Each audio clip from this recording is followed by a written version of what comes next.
सात संगत जी, प्यार से कहना जी, धन निरंकार जी।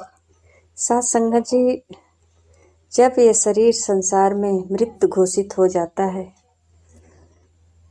तो ये घर वाले ले जाकर जला देते हैं। और सात संगत जी, ये जिसका शरीर है उसे कोई फर्क नहीं पड़ता। इस शरीर से वो अलग है और सदा से अलग रहा है। और सात संगत जी, आज ये प्रमाण है कि अब जल रहा है, ये स्वयं अपने शरीर को बचा नहीं पा रहा है और कोई दुश्मन नहीं जला रहा है। इसके अपने सगे घर वाले बेटे, जिसको इन्होंने इतना प्यार से पैदा किया है, पाला पोसा पढ़ाया लिखा, यही जला रहा है। फिर भी इसे रोक नहीं पा रहे हैं, समझा नहीं पा रहे हैं, जिसे कहते हैं सात संगत जी एक्सपायर हो गए। जिस वस्तु का एक्सपायरी डेट हो जाता है सात संगत जी, उसका अब कोई काम नहीं रहता है। इससे तो सात संगत जी सिद्ध हुआ कि ये शरीर का भी एक्सपायरी डेट है, ये भी कभी न कभी एक्सपायर हो सकता है। इस संसार में काम के योग्य नहीं रहता है। फिर भी सात संगत जी, हम इस शरीर का ही मांग करते रहते हैं, इस शरीर में ही उलझे रहते हैं, क्योंकि सात संगत जी ये शरीर से इतना जुड़ चुके हैं कि शरीर और जीव को अलग अलग नहीं देखा जा सकता है, समझा जा सकता है। इसे हम समझ रहे हैं कि एक ही हैं। ये पांच तत्व का जो शरीर है, जिसे जलाया जा रहा है या मिट्टी में दबाया जा रहा है, ये सात संगत जी शरीर एक माध्यम है संसार में।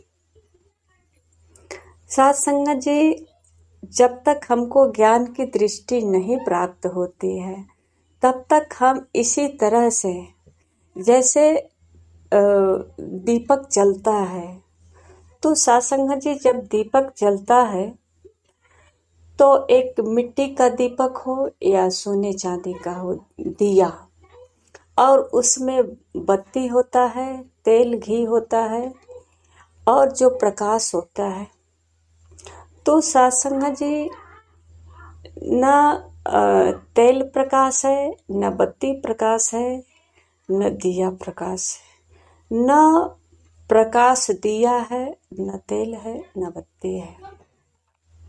पर सात संगत जी, इन सब में सबका जो है जुड़ाव है। अगर बत्ती नहीं होती तो भी प्रकाश नहीं होता, दिया नहीं होता तो बत्ती और तेल रखते कहाँ। तो सात संगत जी, ये सब एक साधन है प्रकाश को प्रकाशित करने के लिए, इसको सात संगत जी स्थापित करने के लिए एक साधन की हमको जो है जरूरत है। तो सात संगत जी, ये प्रकाश तो स्वयं है, पर सात संगत जी हमको एक साधन के माध्यम से ही इसको प्रकट करना है, क्योंकि अंधेरे को दूर करना है। तो सात संगत जी, इसी प्रकार हर शरीर में प्रकाश तो है। ये निराकार परमात्मा जो है सब में आत्मा रूपी प्रकाश है। पर सात संगत जी, इसको प्रकट करने की विधि सतगुरु आज जो है सात संगत जी नहीं, बल्कि सदियों से यही हर युग में मानव को बताए कि सात संगत जी, आप जो है इस निराकार पार ब्रह्म परमात्मा का अंश बल्कि नहीं, खुद ही हो, परमात्मा ही हो। तो सात संगत जी, स्वयं की जानकारी न होने के कारण ये अपने आप को शरीर मान बैठा और शरीर मान करके ये संसार में इतनी ग्रसित हो गया कि कष्ट कलेश से सात संगत जी जूझता रहा। अपनी पहचान करने के लिए कभी राजी नहीं हुआ। साथ संगत जी, अगर कोई आगे से आकर कहता भी है तो साथ संगत जी उसे झूठा साबित करता है। कहता है कि साथ संगत जी ये कहाँ हो सकता है परमात्मा, ये कौन हो सकता है निराकार। ये साथ संगत जी ये राजी नहीं हो पाता, क्योंकि सत्य इतनी सहज कैसे हो सकता है। एक भाई साहब कह रहे हैं कि ब्रह्म ज्ञान इतना सहज नहीं है। जी नहीं, सहज होता तो इसका भी कहीं व्यापार हो जाता, दुकान हो जाता, पर सत्संग जी ये सहज नहीं है। भगवान कृष्ण अर्जुन को समझा रहे हैं कि किसी तत्वदर्शी के पास जाओ तत्व रूप से मेरा पहचान करने के लिए। सत्संग जी, भगवान कृष्ण पूरी महाभारत में सबके साथ तो थे, क्या दुर्योधन के साथ नहीं थे भगवान कृष्ण? अर्जुन के साथ थे, सभी के साथ थे। तो दुर्योधन सत्संग जी क्यों इनकी सेना मांग ली? भगवान कृष्ण को ही मांग लेते, पर सत्संग जी जानकारी नहीं थे, ये शरीर रूप में देख रहे थे, एक ग्वाला समझ रहे थे। सत्संग जी ये हर समय भगवान कृष्ण से लड़ते रहते थे, और सत्संग जी कभी कभी तो ये भी कह देते थे कि इस बीच में आप क्यों आते हैं, आपसे तो मेरा कोई दुश्मनी नहीं है।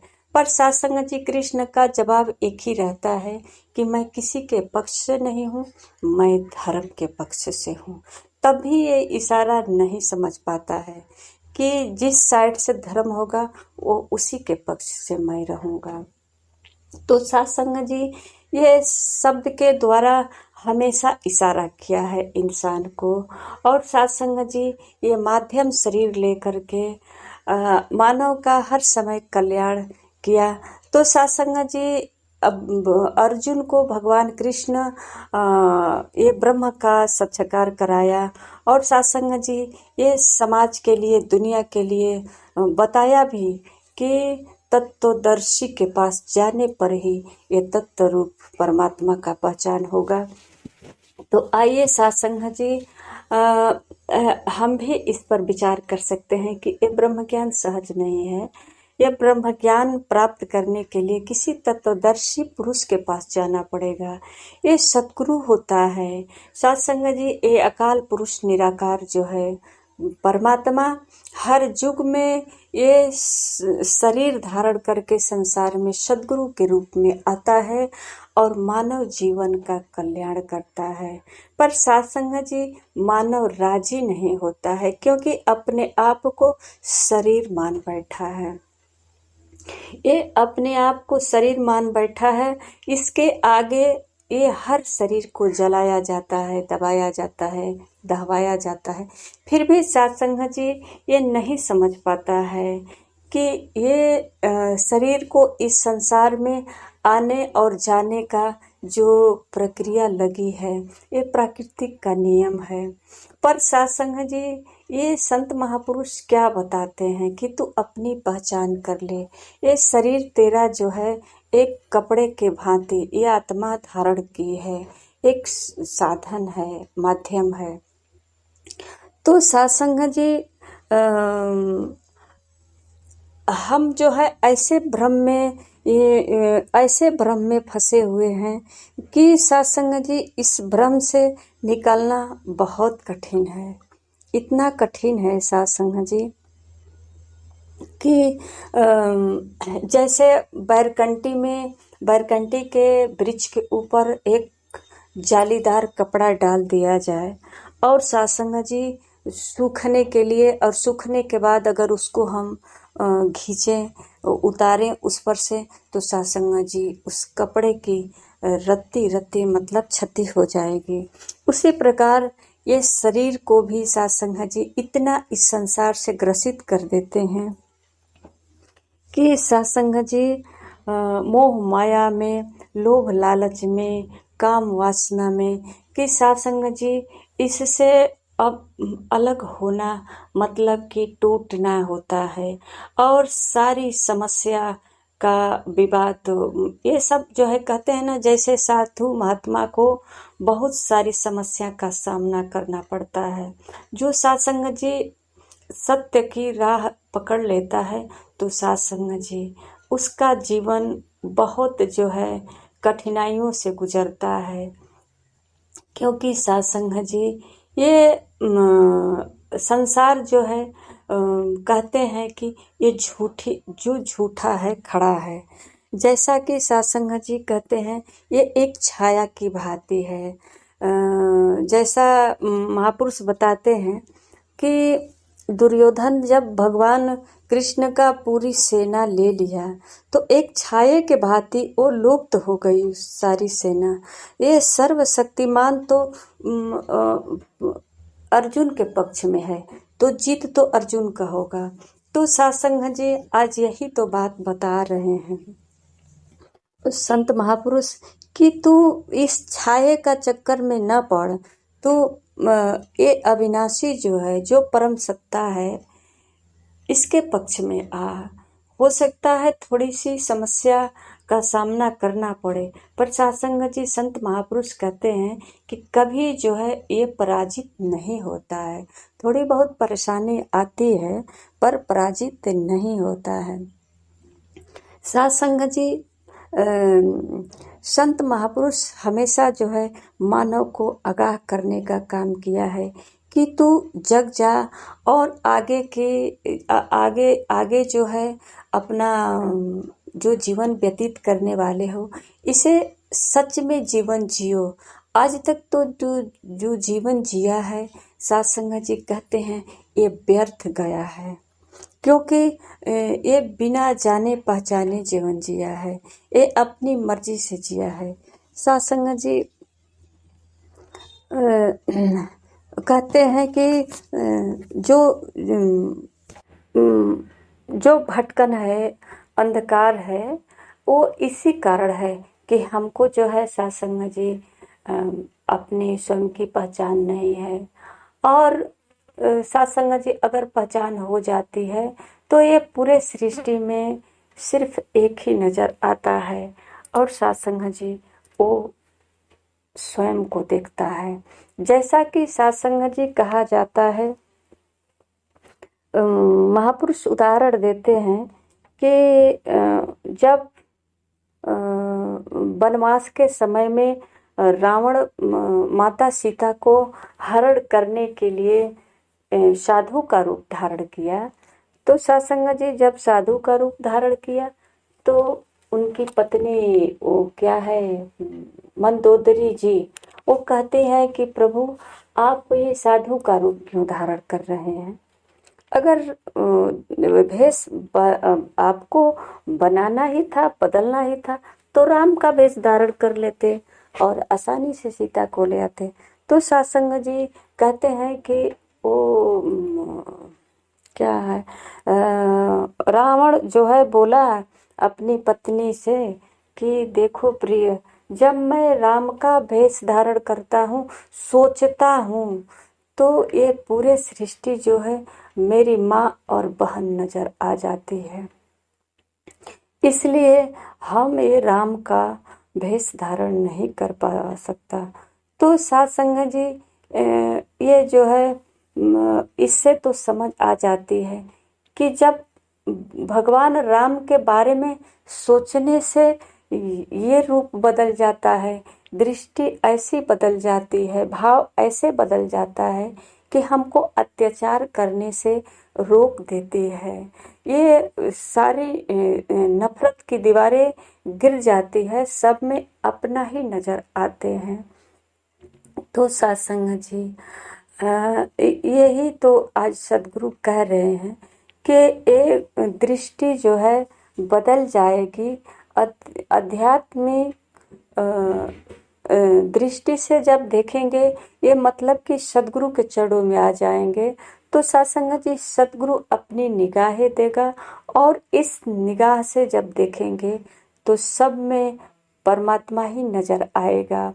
और परमात्मा का साधु जी कहते हैं अंश हूँ, जैसा कि कहा जाता है कि तू ही मोहि अंतर कैसी, तो जो तू है वो मैं हूँ, ऐसा भाव सब में जब दिख जाता है सत्संग जी, जैसा कि महापुरुष कहते हैं कि एक नूर है सबके अंदर, नर हो चाहे नारी। तो सत्संग जी, जिसे ब्रह्म ज्ञान प्राप्त हो जाता है उसे नर नारी का भेद भी नजर नहीं आता। ये तो आपने कितनी बार देखा और सुना ना कि रावण बता रहा है कि जब हम राम के बारे में सोचते हैं तो पूरे सृष्टि में मेरी माँ बहन नजर आती है। तो सत्संग जी, उसे ये सोचने में ऐसा लग रहा है, तो ये नज़र अगर हमको मिल जाएगी तो सत्संग जी सारी भेद खत्म हो जाएगी। और यही भेद खत्म करने के लिए, यही विवाद खत्म करने के लिए, सारी बैर विरोध की दीवार गिराने के लिए सतगुरु आज सत्संग जी देश विदेश में घूम घूम करके केवल मिलवर्तन की पाठ पढ़ा रहे हैं, केवल एकता की पाठ पढ़ा रहे हैं। कहते हैं सत्संग जी, एक को जानो, एक को मानो, एक हो जाओ, परमात्मा एक ही है। एक को जानो जो सर्वव्यापी सब में है। तो सत्संग जी, आप विनाश करते करते रुक जाएंगे, आप नुकसान करते करते रुक जाएंगे। आपके हाथों से कोई विवाद नहीं होगा, आपसे कोई गलत कार्य नहीं होगा। तो सत्संग जी, आप पुण्य और पाप का भागीदार नहीं होंगे। इस तरह सत्संग जी हमारा जीवन सहज हो जाएगा। तो सत्संग जी, हमें सतगुरु के चरणों में आ करके इस सहज जीवन प्राप्त कर लेना चाहिए। सत्संग जी, ये सारे कथा लीला हम रामायण से, कृष्ण लीला से, राम लीला से या महाभारत से अनेकों बार सीखते रहते हैं, पढ़ते रहते हैं, सुनते रहते हैं, पर सत्संग जी कभी ये विचार नहीं आता, इस पर हम सोच नहीं, विचार नहीं कर पाते हैं, सोच नहीं पाते हैं कि सत्संग जी ये इतिहास क्या कहता है, ये कहानी क्या कहती है, हमारे लिए कुछ सिखलाई है, इससे हम कुछ सीख सकते हैं या अपना जीवन बना सकते हैं। सत्संग जी, आज संत महापुरुष यही जो है बात बताने के लिए हमेशा जो है सत्संग जी हर युग में आए हैं और आज भी यही कह रहे हैं कि सत्संग जी अपनी पहचान करो, सारे विवाद गिरा दो, सारे जो है दुविधा को दूर करो और सहज जीवन जियो, अपने मानव जीवन का कल्याण करो। सत्संग जी एक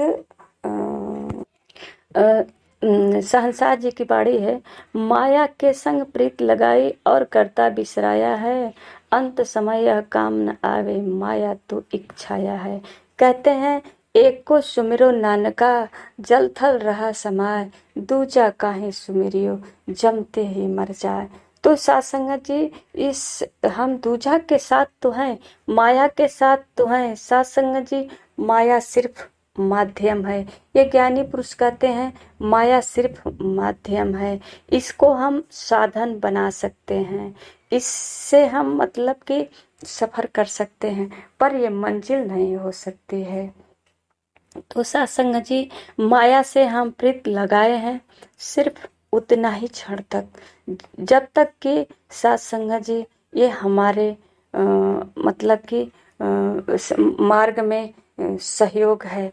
जैसा कि सत्संग जी हमारा वस्त्र जो है शरीर को ढकता है और भोजन जो है हमारे पेट भरता है, भूख को तृप्ति मिलती है। सत्संग जी पानी जो है प्यास को बुझाता है। इस तरह का सब अलग अलग जो है एक साधन है इस जीविका, इस शरीर को स्वस्थ रखने के लिए।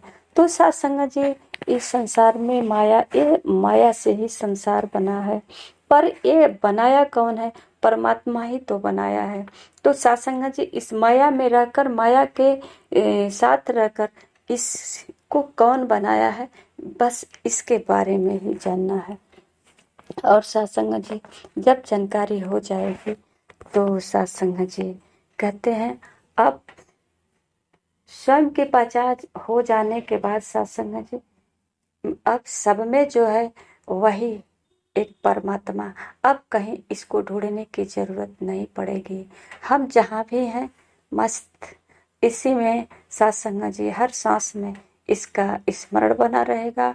इस पर इसको हर समय एहसास करते रहेंगे, देखते रहेंगे और अपने जीवन को सत्संग जी सफल बनाएंगे। सत्संग जी प्यार से कहना, धन्य निरंकार।